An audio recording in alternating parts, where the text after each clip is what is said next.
Hey, welcome to week 7. So this week we're reading chapter 6, the fundamentals of group political activity. And groups are made up of individuals. So in chapter 6, it is really interesting.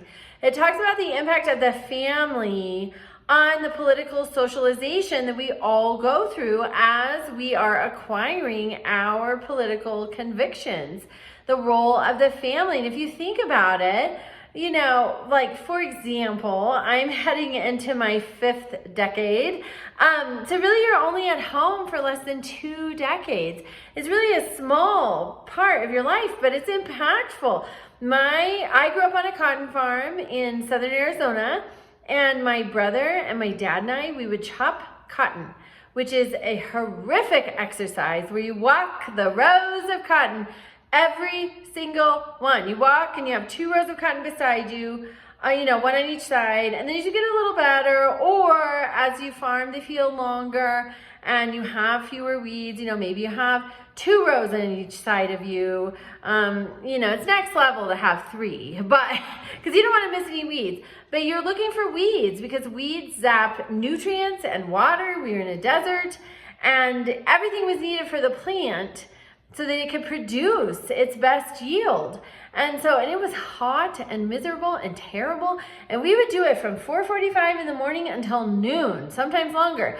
And cotton, all agricultural commodities are deeply affected by governmental action, trade. They matter, they impact us. And so my dad would talk to us about these things because there was nothing else to do. And he had outlawed, at the time, I had a Discman that had just come out. There were the Walkmans and then the Discmans. No, they were banned because he wanted to talk to us rather than just be bored to death walking up and down, endless rows of cotton. And so he would talk to us about politics and different political leaders, different political mindsets. And I really think we got our socialization there because as we grew up, we took very different paths in life. We are very different individuals. But my brother and I, we almost always, without any consult, agree politically. And I think that's why. I think it's a political socialization that we went through in the cotton field. So it matters. Anyway, so that's your assignment. In chapter 6, there's a video of Bernie Sanders discussing how his family shaped his political views. And so there's an assignment. And I want you to think about how your family has shaped your views. You don't have to share that if you don't want to. But I do want you to think about it. Do you think it's true? Was your family impactful?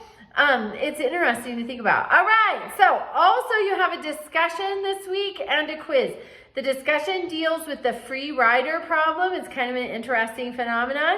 And you're going to give ideas for how it might be solved, incentivized. And then also make sure you're voting. Tomorrow is the day. So vote, vote, vote, and have a great day.